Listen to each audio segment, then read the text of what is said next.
moments in which you were feeling down, like, oh, this is never gonna happen, or I'm never gonna get to where I want to get to, and things like that. Is there anything that helped you? How you're being influenced, I would say, by others' expectations or what you might have seen, or maybe what you went through in school with languages, how that's been influencing how you're thinking, right?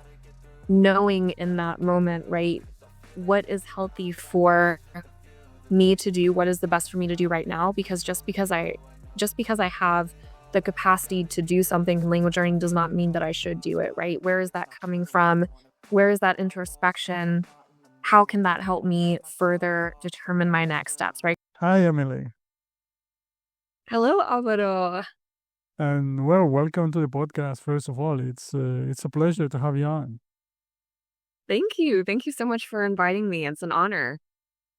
My pleasure. And well, before we get started, just like a little menu for today. So we're gonna talk about your language background. I'm interested in knowing about all the languages that you've learned over the years.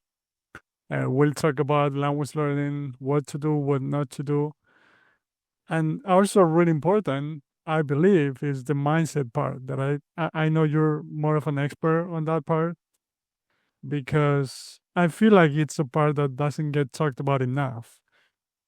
Because I mean, it's an important aspect of every day of our daily life in other fields, but it's also important when it comes to language learning. So that's the idea. And yeah, why don't you start by telling us a little bit about yourself, your language background? Yeah, of course. So where should I start? I guess where it all started was when I decided to learn German just by myself for the first time. I wanted to go abroad, and I was pretty obsessed with the idea. I was about 18 right before going into college, and I really fell in love, believe it or not, with the case system in German. Yeah. Um, it's not something you hear often, but I really loved the mechanics of it, and I liked finding the patterns. And before I knew it, I had a really, really good mentor once I did enter college who really nurtured that love for language learning and also believed in me. So that was extremely important in the startup of where I wanted to go with languages. Originally, I did think I wanted to learn any other language besides German, and Okay. that took a different turn. I went abroad to Germany. That was my first step in really wanting to move permanently abroad at one point, was to just study abroad there. I had also studied in Arezzo in Italy, very small town, but that was more of a dance program, I would say, not as much focused on language. But of course, I learned Italian so that I could enjoy more of the culture outside of the dance program. And also just in these different places that originally these two languages brought me, they inspired me to learn more languages like Arabic and Turkish. Also because I really like to learn languages that I guess whose population does have a bit of a bias, especially in the United States. And we don't really learn a lot of history outside of European history. And so I just wanted to start using languages in that way, just really increase my curiosity in all Yeah. corners of the world as much as I could. And then afterwards, I would say probably around the pandemic when I was forced to come back home and not really do much of anything. That's when I started Russian. That's also when I started my heritage language, which is Mandarin Chinese, and delve into some of the parts of adoption, especially, I mean, considering my name. That's also really when I started thinking more about making a YouTube channel just as hobbyist, to share my experiences and also just share what going through learning a heritage language was like. I've delved a little bit away from that for now, but that was originally a big focus about why I started the channel in the first place. And nowadays, I am just planning for my next steps. I am getting to immerse really back into language learning after not having immersed in it for the last 3 years or so. Hard to believe. Ever since the pandemic kind of happened and I stayed in one place. But I am excited to travel and just enjoy languages for their immersion aspect again. Yeah. Cool. They're a wonderful story. Like a lot of languages in the mix. I love that. And what's the way you go about language learning? Like especially the latest one that Russian you talked about, or even your heritage language. Like how do you get started? What do you do? hmm So it's different for every language. And Mhm.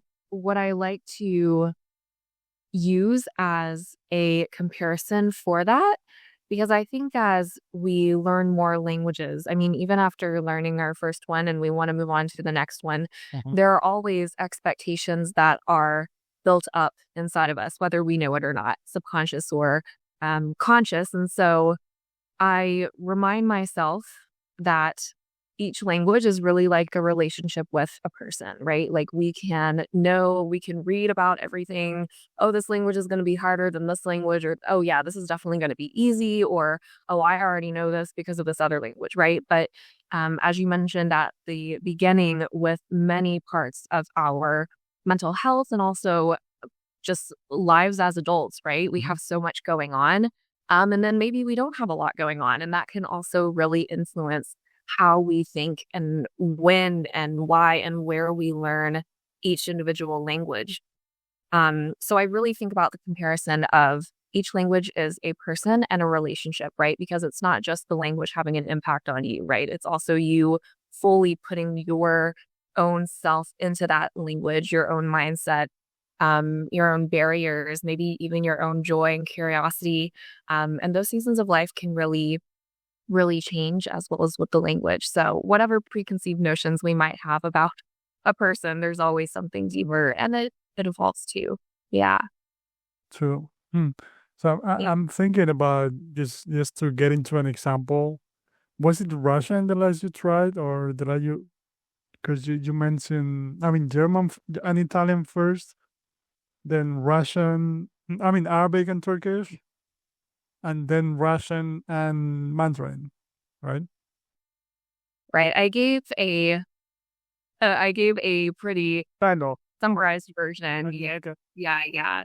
So I mean, if you're when you started with Russian, for example, that could be a good example because it's um it's a language with a different alphabet, but not as different as Mandarin, for example, right? For us, American or Spanish that are used to the Latin alphabet. I mean, so how do you get started with Russian? hmm Yeah. Specifically with Russian, that was the very first time that I started speaking from day one. And I know that there are different opinions about whether you should speak automatically or not. I've tried both and they've worked out really amazingly in both senses. But with Russian, I intentionally wanted to find out how it would work for me. Mhm. So I started with Pimsleur and I probably did up to level 3. And then I also just started learning the alphabet and also just turning on Peppa Pig, one of my favorite kids shows, just to get my ear accustomed to listening. Those are usually about the 3 steps, especially if there's a different alphabet involved. Cyrillic didn't take as much of a long time, for example, as of course Arabic did, but I mean Mhm. I still started with both as well from the very beginning because I did want to read and write and just made for a holistic experience. Yeah. And when you say speaking from day one, do you mean repeating the sentences in those lessons in Pinkler, this case, or what do you mean? hmm Yeah. So, repeating, yes. And then always kind of having a maybe like 1 to 2 minutes, depending on where I was. I think I even filmed my very first video, uh, doing that, which I might have put it on private. That was some of the very first videos for YouTube. We all know how that goes if we've been making videos for a while. Not the best work. Hmm. But yeah, I would usually have about 1 to 2 minutes where I would just try to remember and have a conversation with myself or just summarizing what I had learned being led by the shadowing method for Pimsleur. Yeah. Okay. 'Cause I'm really curious because in general, I mean, not in general. I prefer to wait to start communicating because I mean, if you're repeating like shadowing, that's fine because you can do it from day one, right? And it might help you with pronunciation and other things that I've never tried it, but I'm just trying to guess. But when you have to come up with even a summary, like you said, I feel like the language not in your head yet, right? So that's why I tend to wait first. Because for example, right now I'm learning German. Back to your earliest one, and I've been listening to it and reading for quite a while, and now I feel like I'm ready to start speaking. So I'm like recently I started talking to myself like for a few minutes every day, summarizing a podcast I just listened to, narrating what I'm doing. Like I might be cooking and narrate. I'm just gonna grab the onions, you know. And- but at this point, I feel like I'm there. Like obviously, there's a lot of room for improvement, but the language is already in my head. To put it into simple words, right? But if I'm starting out with a language from day one, or even if you're just a beginner and not your very first day, but the language not in my head yet, I always thought that how am I going to come up with even a sentence that is not just repeating, a sentence that I've come up with. That's my point. Hmm. Yeah. And in that sense, uh, that was that was almost 4 or 5 years ago. So I'm trying to remember back in 2020, when we were all locked up. Yeah. Yeah, no, that's a very good point. Because again, I think when we were discussing about what do people actually mean when they say speak a language from day one, I think that there are different um, definitions for that. And I'm also, I guess I also thought about it that way because even with German and Italian, I mean, I didn't even really voice out loud the words that I was reading or writing or listening to for at least 6 to 7 months. And it still worked out for me really well because after that I did. But those initial months, I just didn't do it at all. So I think that's why I started to define speaking from day one as shadowing, as trying to repeat back in like set sentences what I wanted to say up until I felt more comfortable to actually get into textbooks, get into more, I guess, like formal learning for myself and take a more active role in creating those sentences, as you said, besides just mimicking what you want to be saying. Yeah, for sure. Yeah, I understand that because that was always my point. Like when people talk about speaking from day one, it's like, but I mean, like I'd love to be able to do it, but how, But now I understand that shadowing or those sorts of techniques allow you to do it from day one because you're just repeating what you're listening to or reading, right? It's not you coming up with or building the sentences or retrieving them because the language is not there yet. So I always thought that. I mean, I never understood how that could be done, But yeah, and do you think that had a positive impact on your on your learning on Russian in this case, as opposed to waiting as you did with German and Italian or Italian? Or how did it impact your journey? In a good way, in a bad way, like trying to speak from day one? Yeah. Yeah, it was a very personal project again because um I wasn't getting to speak with really anyone in person at that point. Yeah. Um, it was just a mental challenge for me. And I think also because even before I started learning languages, I was a very shy person. Not only introverted, I mean super shy, and I did not want to talk to anyone, very scared of people. And then after that, which I think also contributed to the fact that I didn't really speak for that 6 to 7 month period or a little bit more for my first two foreign languages that are my strongest at this point. And I think it just fit really well with kind of the evolution of who I was becoming. It was great to Hmm.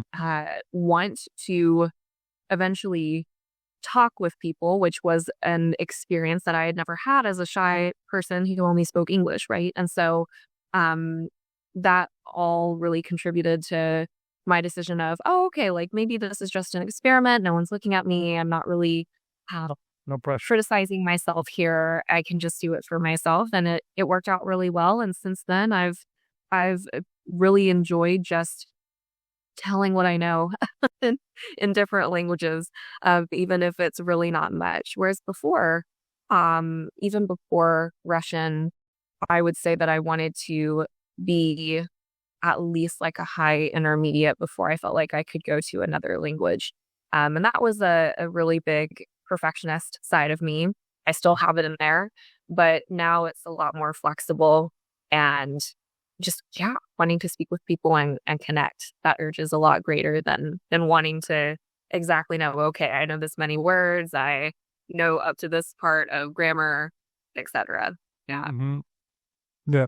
Yeah, I understand. It's just like, I mean, I'm asking because I'm really curious about like different ideas, different approaches. Because so I believe in comprehensible input a lot, like a key aspect of learning a language. But I used to believe that that was everything you needed. You know, like by getting comprehensible input, you would improve your understanding of the language and eventually start communicating. Recently, I realized that output practice is actually necessary. Like it's just not going to happen magically. You know that you're not going to wake up one day and be able to actually speak the language with humans, and so that's why I'm learning German now. And like I said, I'm starting to practice output in a low pressure environment. Like I said, like talking to myself, right? And first of all, I'm enjoying it a lot, and I think it's helping me. It's working because I like from a motivation standpoint, I can see that I'm actually able to use the language, right? So the reason I'm bringing that up is because I sort of changed my mind, when it comes to the importance of output. So I'm always, or I try to be open to different ideas, like speaking for day one, for example, which I historically was against, but now I understand it a little more because of what you said or the technique that you use, meaning shadowing and things like that. So that's why I'm always curious, or I'm always asking about you know I mean I'm always asking other people, other polyglots, or people learning languages about their approaches, because I believe in general principles, but there's always different things that might work for you. It depends on your personality as well, like you said, because I'm mostly an introvert as well, like you in your case. I wouldn't say shy now. I was when I was a teenager, but that's thing of the past. But also with the comprehensible input approach, meaning just listening and reading until I felt ready. Recently I realized that I never felt ready. You know what I mean? And that was tricky, or that got me thinking into because also I understand that in that case the transition between just listening and reading from the comfort of your couch or your chair or whatever to the real world, there's a huge gap, there's a huge transition. So activities like talking to yourself might help you bridge that gap or ease that transition. because many times we think about, going from nothing to 100, to just real world, speaking to native speakers, keeping up with their pace, which is hard to do at the beginning. So yeah. I mean, anyway, in general, I just wanted to mention that because you know always open to change my mind. Yeah. Yeah. Yeah, no, and that's great that you mentioned that because it automatically reminded me of my journey with Spanish, which at this point has been at least a few years, right? And it's interesting too because we're talking, especially at the beginning, having not ever done it, right? Not ever really talking to native speakers in person in the real world, right? We're sitting at our desks and feeling more comfortable with our virtual teachers and passive stuff and what you said before with talking to yourself. And it reminded me too, of course, going through that really, really challenging thing to do. You're never ready. And I was again reminded of that being someone who, with Spanish, I had already taken the literature classes in an academic setting in college. I had already talked with native speakers in the country because before that I had gone to Panama and I felt myself speaking pretty fluidly there. And it was in an environment with, really fast accents. The Panamanian accent is very different from what I had expected, right? I had done all of that, right? I had done what when I like even before I started really getting into German and actually speaking it the first time, that was my dream to do. And I was finally doing it in a different language. But then after spending time not doing that, right, not engaging with Spanish, it felt like I was a fish out of water all over again, even though I told myself, I've already done this, but like I'm feeling like I had never done it before. And I was reminded again after that period of 3 years of not having really done a lot of language learning and really immersed myself in the way that I wanted to, aka speaking with other people in that country. In Peru, it reminded me again, you're never really ready, even if you've already done it. You're never really ready, and you have to go in there and jump into cold water multiple times throughout your life. And it again, though, it's one of the most beautiful things, but it got me out of my comfort zone like it had the very first time that I did it. So a cycle that sort of repeats itself, but again, with the evolution part of who we are, it's wonderful in terms of the growth that we can experience if we do take that leap as well. So Yep. Yeah, absolutely. And do you have any advice or any tips on how to start communicating with real humans? Like the first time you do it, like you just jump into cold water, like you said, or is there anything to make that process, I don't know, a little bit easier? Or is it just something that we're gonna have to deal with, like many other things in life, right? true, true. Well, I mean, basically, it is something that we will all have to deal with, and it's interesting how we phrase that too. Like, oh, I have to do this, even though I've been dreaming about it. Like, I have to do this, right? Which is totally understandable. Nerves get in the way. Our conscience gets in the way, especially as adults. But we also have the gift of being able to do it. I mean, with so many people that I have talked with who really enjoy their language or who enjoy multiple languages, just the fact that we have presented ourselves with this opportunity and really turning that anxiety into excitement, into what we are doing and enthusiasm. I think that's something that me and Language Simp, when we had done an interview together, more on my channel, what we had also talked about. However, the same chemical, which that I had heard more in a talk recently about, okay, cortisol, right? It's stress, but when you are excited, cortisol is also involved. So you can technically basically trick your brain when you do feel that anxiety into thinking, okay, actually, I'm hyping myself up for this, right? Some of it is coming chemically from the same place in our brain, which I thought was really interesting, but it really, really has helped me in addition to finding a safe person. Um, and that can be, if you do have the great opportunity of actually going to a place and going maybe on a program or immersion, there's something organized, right? You're going to meet people. You're going to meet people either way, even if you don't do it with a program. But I intentionally did a program so that I could meet people, automatically from the time that I landed there. And that was a very transformational experience with finding a really, really good friend within that first week where we connected and we could share our mistakes and actually bond over those mistakes because there's uh, a lot of, how should I say, misunderstandings in between all of the words for Spanish, Sure. for everything like that. And also, subjunctive, some of those grammar points that I was like, you know what?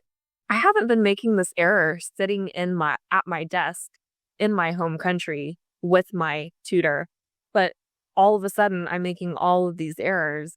And it was great to relax into that and give into that with a friend who could laugh with me and bond over that as well.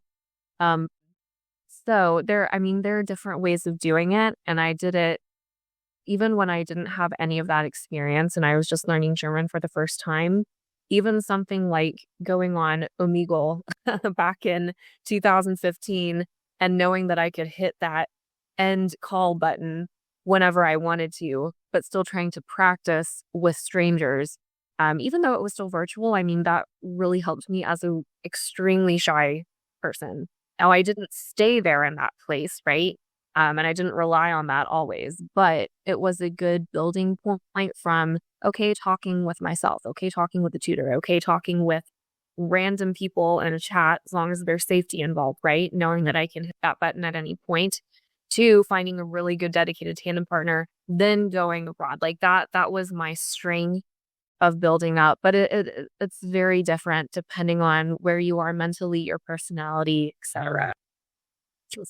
Yeah, but I feel like it's a pretty healthy way to look at it. I think, like all those stepping stones that you talked about, right? Because I feel it all the time, but I see it in a lot of people, like going from like I said, the comfort of your own apartment, or talking to a tutor or a tandem partner, to the real world where you're gonna meet people that you've never met before. They speak really fast, perhaps with a different accent, like you said in Panama.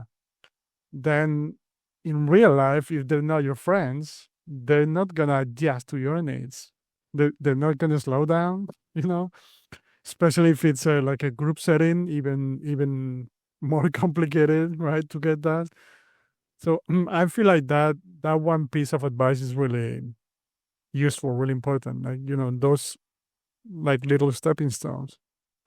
But I also I was thinking as you were speaking, I was thinking about my own experience with English, and I think you said something interesting because you mentioned that friend that you was it with no that was with Spanish, right? That Mhm. um that you share common errors and things like that, talking about the language and so on. Because I was thinking about the first time that I really needed to use English in real life. It was when I came to Poland for the first time on an exchange program in my university. Because, here Polish spoken, but all the university classes were in English. My friends were like international friends from other countries, so English was the language that we used to communicate, right? And the interesting part, I think, is none of them were native speakers. So, and that might not be ideal from the standpoint of that, not listening to native language, right? But you can, you can do that on your own at home. I was just thinking about it, like listening to native podcasts. But I think that if your first experience actually using the language is with non-natives, like your case with Spanish, my case with English, I think it's going to lower the pressure a lot. Because I don't know, I don't know if it happens to you, but I feel a way higher pressure when I speak in any language with a native speaker as opposed to a non-native speaker, right? And if that's your first experience, I think it can be a really great idea when it comes to testing the waters, experiencing those feelings for the first time. So yeah, I don't know For if you ever thought about that part of, or yeah. Yeah, I mean, yeah, definitely. I mean, there were so many moving parts, but definitely, especially with German too, it was helpful to actually have that opportunity to have a Kaffeestunde, just a little coffee hour every arranged it to be. Um, and it was great because again, my mentor was there. He was the one leading the table. And also there were sometimes maybe one or two international students, maybe from Austria or from Germany, but most of the time it was non-natives. Again, with my friend in Peru that I had met with last month, again, non-native, also at a lower level than I was. But I mean, it was absolutely amazing, and we got the best of both worlds, right? So having a non-native speaker, having someone who really shared that passion with you, plus the native speakers who would look at you funny whenever you made a mistake or use the wrong word. And it made everything better though. It was great. But again, I totally agree. That was definitely one of my stepping stones to really um not only make friends with different people who loved the language, but also to get me more comfortable and, as you said, lower the pressure outside of speaking with a native speaker as well. Mhm. Yeah, actually, I thought about it on the fly, like right now, because, like that because I mean that's certainly my case, but I think it's a lot of people's case that they prefer to learn a language with a native speaker. Like I prefer to learn a language from a native speaker. I mean, like getting native input first because I'm gonna get used to the actual accent and the way they actually communicate, right? But then when it comes to you speaking, perhaps that situation where you're speaking with non-natives first, it's gonna allow you to produce for the first time, but in a not so stressed or stressful environment, right? Right, it could be a technique. Anyway, just thinking about it out loud, yeah. Yes, indeed, for sure. Yeah, and yeah, and in your experience with all the languages, besides these stepping stones that you just mentioned, is there anything that really helped you when it comes to like moments in which you were feeling down, like oh this is never gonna happen, or I'm never gonna get to where I want to get to, and things like that. Is there anything that helped you, or any way that you look at it that helps you? hmm Yeah, there have been lots of moments like that, not only for thinking, I'm never going to get there, because I definitely have had that mentality, especially with French, um, Okay. many times. And also thinking about even after having a really solid, influential, impactful language learning experience, thinking, oh, that's never going to happen for me again, right? Because I had such good memories. I improved. Now, where am I at? Or, maybe you've passed a language exam, right? Something that you're really proud of, whatever it may be. And you're worried about that. And for me, trying to think, it's been slightly different with everything, but I think being able to, I mean, truly talk to myself in a kind manner and knowing that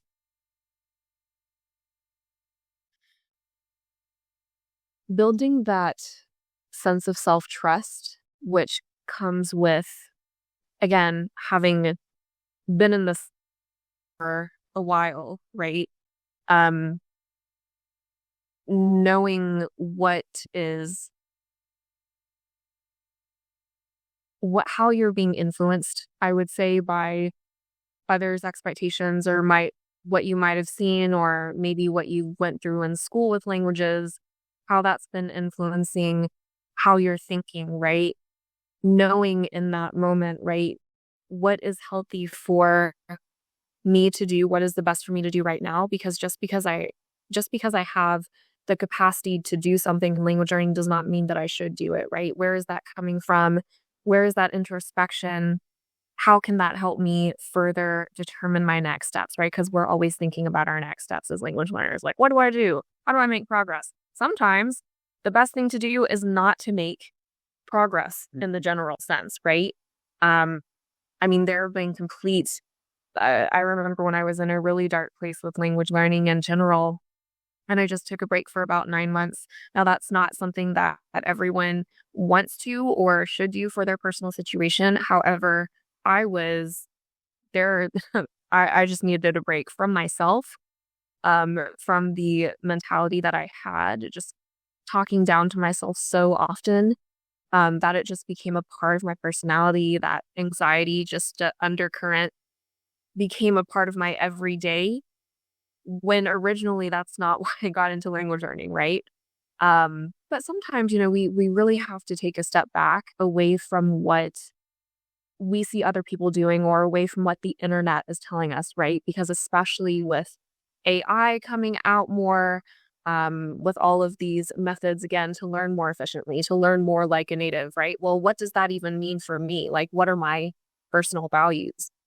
So really just using that interest to slow down, essentially to speed up, right? Because if we really slow down and connect more with ourselves and what we want to get out of life in the season of life that we're in, that is just as important as, staying up to date with what methods are working for me, or how do I create a study plan, right? It all really goes together. Mhm. Yeah, I love that. Love that. That's true, because I was just thinking about my own journey, and well, I forgot what I was gonna say. Wait. But yeah, I mean, I was thinking about a lot of things when I'm learning other languages. But well, first of all, I was just thinking that obviously my main goal when I'm learning a language is to be able to actually communicate and use it later. But what really helped me first is, so with German now, for example, I'm in a point in which I can understand. I mean, not everything, but I can understand native content like podcasts, and I haven't tried with series, but native podcasts and YouTube videos, and I love it.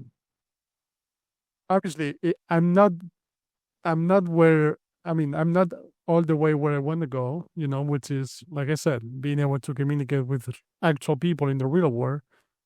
But just getting to that point is so fantastic.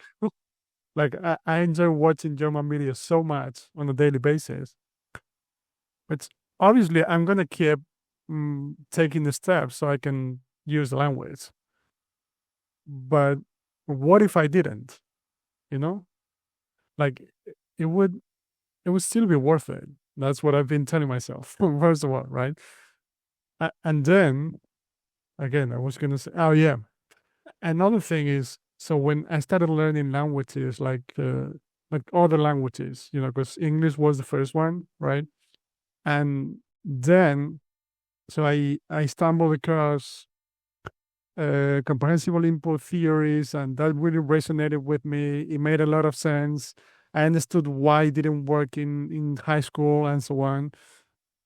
So I started learning Italian, French, Portuguese, and loving every minute of it, because I mean, with those three languages, as a native Spanish speaker, they were easier to understand than German, for example, or Polish, you know. So I was able to fully enjoy it earlier than other languages, right? But recently, I also realized that I was starting to learn languages for the sake of accumulating languages. And I didn't like that about, about my journey. So that's why now I'm focusing on German because I'm loving it. And I also had the honest conversation with myself that many times the reason I was starting to learn other languages was pure ego, like to just show that I know more languages. So what? You know what I mean? So that helped me relax a lot. Like, what if I stop here? What if I never learn another language? What if I don't get any better at German? It might not be ideal, or it might not be my original goal, but I'm fine with it. And that's been a liberation for me, to be honest. And if that makes sense, but it's helped me a lot. Yeah.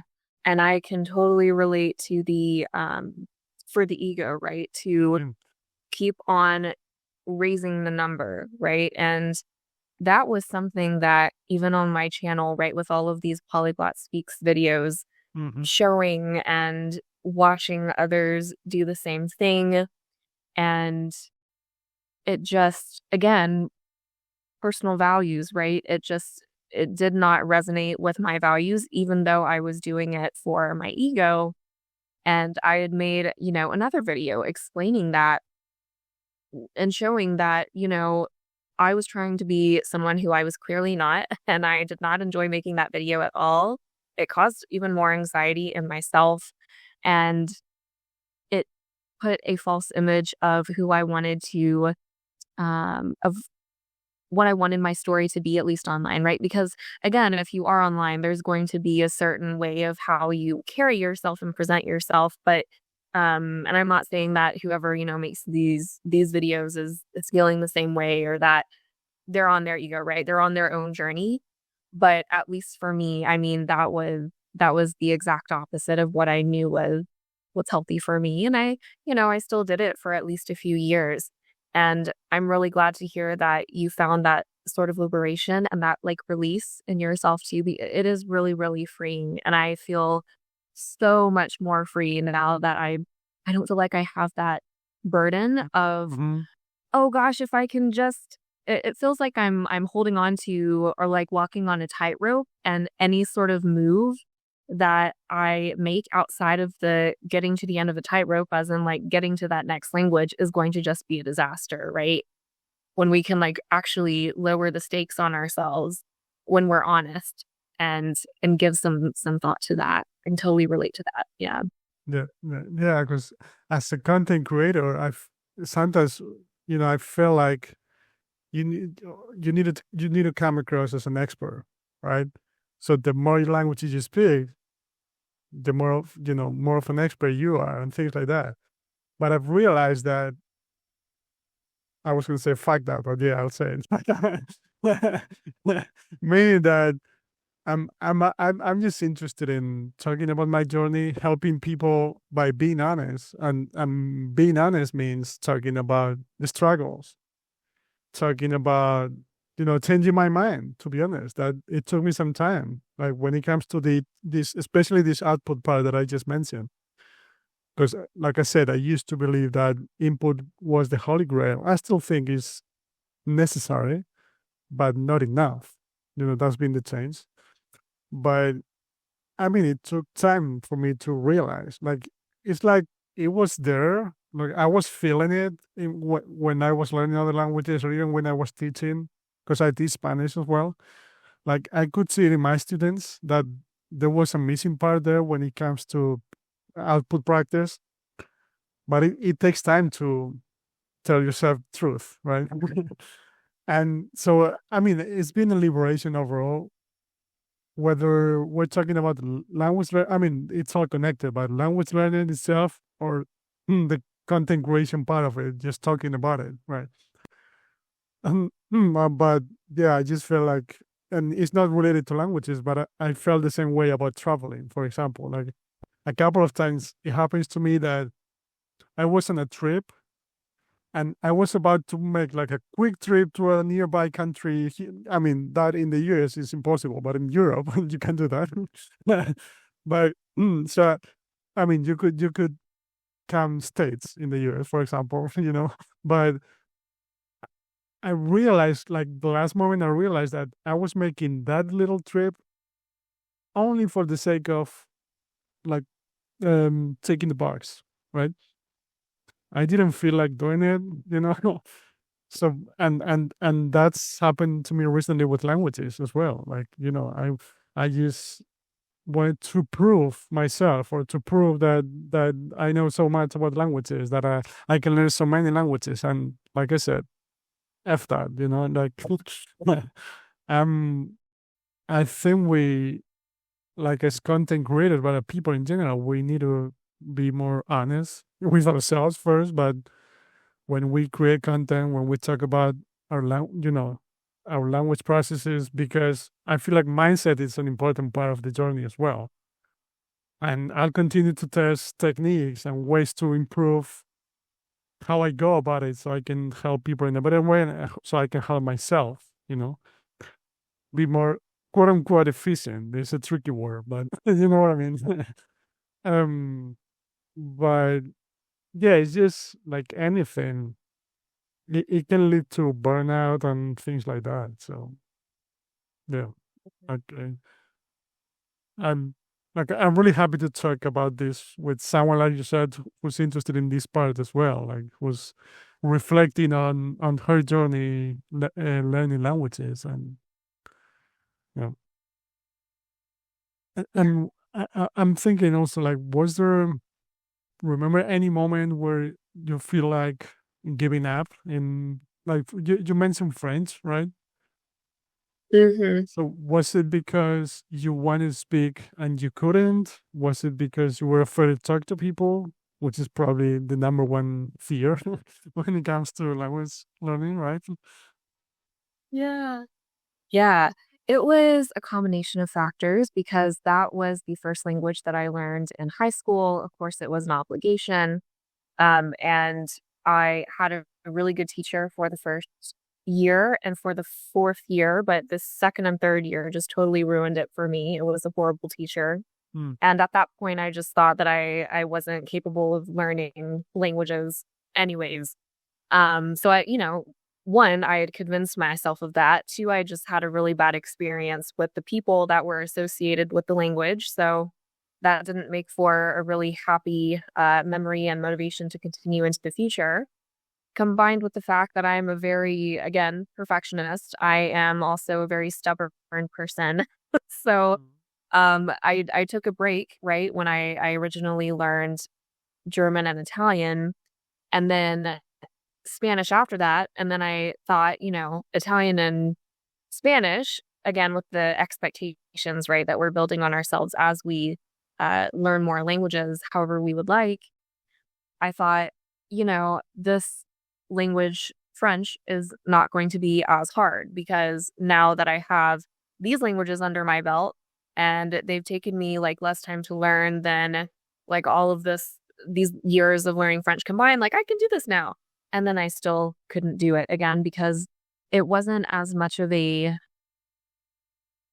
fear of speaking to other people, of their perception of me, as my perception of myself was. Like that the most in confronting, because I was just so, probably some of the most self-critical moments that I've experienced was with French, which is why it took me a decade, or even maybe even a little bit longer, to really be even at around a conversational level at B2. Like it was one of the, well, I would say there are hard parts for every language, but I would say especially for the mental part for French, that is what held me back more than anything. Not the subjunctive, not the liaison, not the pronunciation. It was fully, fully mental, of being way too hard on myself for that. Yeah. yeah, it's never about subjunctive or declinations or whatever. Yep. Yeah, I mean, I like there's one thing that I've been reflecting on a lot recently that because I mean, for me, like most people, like I said, I guess number one fear is, when you actually have to talk to people. One thing that a friend said that I kind of understood it intellectually right away, but it's taking me some time to get there, and it's really helping me. He talked about communication over performance. And he talks about the fact that since our school days we're used to like being tested, being graded, like being for our performance in the language, right? And that sort of stuck with us, right? So back to the earlier example about speaking to native speakers as opposed to non-natives. I feel like if I'm speaking English with a native speaker right now, sometimes I feel like, oh, I need to prove that I belong, for example, right? Mm. As opposed to speaking to a native speaker, to a non-native speaker, where, quote unquote, just anything would do, like, because we're both non-native speakers, so our only goal is to communicate. I mean, that should be our only goal in any case, but the thing is, I understood that communication over performance is important right away intellectually, like I said, but I reflected on it recently and it was still having an impact on my journey because you're trying to speak language for the first time and you're scared of sounding foolish or not being perfect, which again, it's obviously part of the journey. It's always going to be that way for you and everybody else. So it's not like there's a magic way to not sound foolish or not make mistakes. It's always going to happen. But because we're so obsessed with performance, with sounding of with um trying to get other people to like our the way we communicate or to come across as fluent, right? And I think this works for every level, but to let them see that we're so good at the language, I mean, performance over communication again, right? So I'm trying to live by that sentence now when I'm speaking any language, any foreign language. Like, yeah, like my mind's still gonna want me to sound perfect, but it's not gonna happen. So F that again. I'm just gonna speak, because you're also missing out on a lot of wonderful conversations. And for the most part, unless you're a complete beginner, you're trying to communicate in the real world, and you can because you're just starting out. But if you go to a decent point, everyone's gonna love your attempt to communicate in their language, right? So they're actually gonna appreciate it a lot. So it's what I mean is that it's everything is in your head. Like they're not judging you, or they are, but they're fine. But I don't know, that little nugget it's really helped me a lot. Like I'm trying to focus on catching my mind, trying to be a perfectionist, like you said, and not paying attention to it or not believing that that's what I need to do. Hmm. Yeah. Yeah, exactly. And I've thought that so many times for me about myself, again with the performance aspect, right? Because we want to be accepted. It's a very human feeling as So yeah, to belong and everything. Um, and at the same time, I was thinking, every time that I tell that to myself, that I really am really hard on myself about, no, you have to perform, mm, or phrasing it to myself in a different way. Essentially, that's what I was doing. I have to be perfect. I have to take control of this language by being perfect, even though, logically that doesn't make sense. But it's what we turn to as human beings, right? For that control. And every time I did that, I was like, I was indirectly telling myself that it is not okay to be me, right? Um, it's not okay for me to be myself authentically, whatever that means on the certain day, right? Because some days, no matter what level you are, we're going to have off days, we're going to have bad days, we're going to have excellent days that make us feel really good. And it's like, you know what? This is just me though. Like I'm at a certain point, and especially it was reiterated by this trip to Peru that I was like, I'm not going to tell myself that who I am right now in this moment is not good enough. No one else is telling me that except me, right? So, True. oh yeah, totally relate. Yeah, it even happens in your own native language. Like you have days where you're just sharp and fast and witty, and you come up with jokes and everything. And other days you're like, what's going on, right? But yeah, like for me, even with English, which is my most fluent language outside of Spanish, of course, I've got days in which I feel like, oh, I'm so near native, right? And other days I'm like, what? But overall, I can perfectly communicate in the language. I feel totally comfortable in any situation. I understand everything the other person's saying. If they're American, if they're Scottish, no, just kidding. But I mean, like that's what I was striving for. Like when I'm learning a language, I want to get to this point, the point I'm at with English. Like, of course, there's always room for improvement.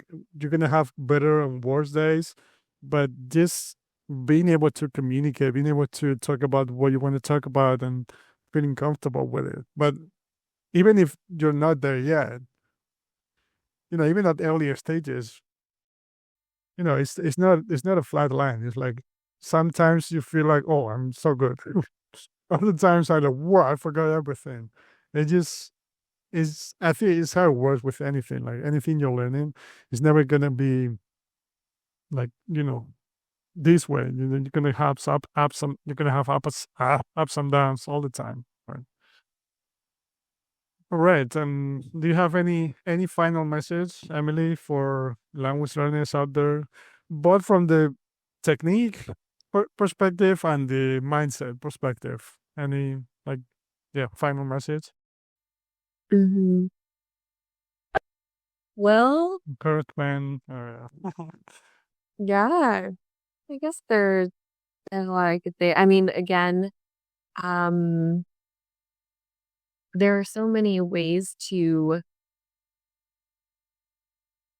be yourself in a language, but always have that flexibility. Um, which sometimes I find it ironic that I tell that to language learners because we have to have flexibility with language learning. It's inherent, but um, just realizing that have flexibility in the expectations that you have. If you do have high standards for yourself, there's nothing wrong with that, right? If you do want to accumulate languages, numbers, there's nothing wrong with that. But what is true for you at this instant, and how has it been changing, right? Like just again, slow down to speed up at time. Because there are times when you're just speeding up and it feels great. And there is inevitably going to be a time that's going to make you slow down. So don't fear it. It's Mhm. part of it, and it'll nurture your journey even more. Um, so I guess I guess that's my message. Cool, cool. Yeah, love it. I love it. It's like, yeah, like I said, there's gonna be ups and downs, and yeah, and I really like the part that you said about what that's who you are. Like, like telling yourself the truth. Like back to my point where about that point in which I was just trying to accumulate more languages, and I had to have that conversation with myself that why am I doing this for, right? And like I said, the honest answer was ego. Like I just want to have a high number. That's it.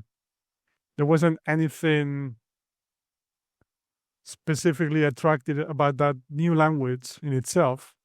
Which I might find that specific language attractive 10 years from now for different reasons, right? But I it just didn't feel like a good enough reason for me to learn that specific language in that moment, right? So I like that. I like that part. Okay. So, well, I forgot to mention it earlier, but I leave links to your YouTube channel, in the description, the title, and if there's any other website you want to point our viewers to, I'll leave it in the description as well. But is there, like besides your channel, which you talk about language learning, mindset, and everything that we talked about, any other website you want to point people to, or? Yeah, I mean, YouTube is probably the best one, as well as Instagram, and it's still the exact same name if you put in the YouTube channel name and Instagram as well. Perfect. Okay. So, well, thank you so much, Emily. It's been a pleasure. Thank you so much, Alvaro. It was great to talk to you. I haven't done an interview like this in a long time, so it's great to kind of get back into it, and I really appreciate you reaching out and also just being patient. So it finally worked. No worries. Yeah, thank you, like I said, and have a good day. Yes, you too. Bye. Thank you so much for watching this interview. I hope you enjoyed it. I hope it was helpful for you. And if you want to know more about language learning, language acquisition, like, what's the best way to learn a language, ideas for language learning, the best resources at different levels. Here, you can find the whole playlist with all the interviews I've done so far with different researchers, teachers, polyglots, and so on. And finally, right here, you smash this guy right in the face to subscribe to my channel. I really appreciate it, and I'll see you in the next one. Bye-bye.